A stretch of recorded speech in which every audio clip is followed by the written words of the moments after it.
Xabar berganimizdek, Qashqadaryodan Toshkentga qarab Qorabayir zotdor otlar karvoni yo'lga chiqqandi. Eslatib o'tamiz, kichik karvonning yakuniy manzili poytaxtdagi Amir Temur xiyoboni bo'lishi mo'ljallangan.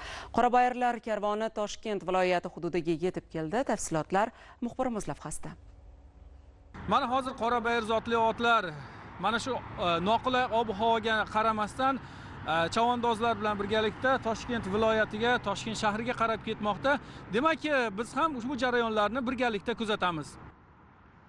Shahrisabzdagi Hazrat sohibqiron Amir Temur barpo etgan Oqsaroydan yo'lga otlangan masofaviy karvonda 10 tadan ot va chavandoz, jamoada esa veterinar, taqachi, shifokor va boshqa turli soha vakillaridan iborat 23 kishi o'rin olgan. Xalqimizning nodir boyligi hisoblangan Qorabayir otlarining yurishini muxlislar katta qiziqish bilan kuzatishmoqda.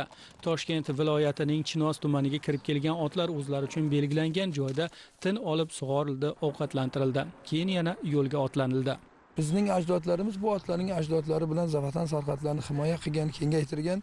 Bular to'g'risida juda ko'p gapirganmiz, lekin amalda buni isbotlash uchun masofaviy ot poygasini boshladik, start berildi. Bundan asosiy maqsad bu otlarning qay darajada chidamli ekanligini, bu o'sha charchashdan keyin qayta tiklanishi a'lo darajada ekanligini, Qorabayir otlarini chavandozi bilan birgalikda bir tani bir jon bo'lishi va ustidagi chavandozning xohish irodasi uchun astoydil kirishib, mehnat qilib birgalikda maqsad sari intilishi bilan mashhurligini isbotlayapti. Qorabayir otlarining masofaviy poygalarida otlar va chavandozlar bilan birga baxshining ham borligi olis yo'lning charchog'ini chiqarishda ruhiy madad bo'lmoqda.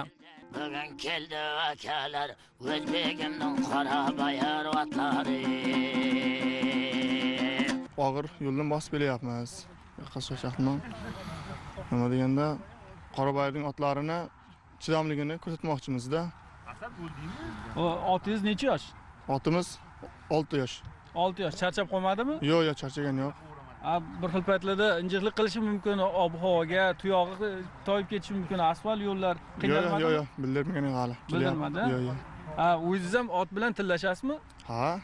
Chinozlik muxlislar chavandozlar bilan samimiy suhbat qurib, ularning faoliyatiga omad tiladilar. Eslatib o'tamiz, Qorabayir otlari karvoni 6-dekabr kuni kunduzi poytaxtimizga kirib keladi va yakuniy manzil Amir Temur xiyoboni bo'ladi. Domraman hanjor bo'lib, kelyapti polvonlar, polvonlar.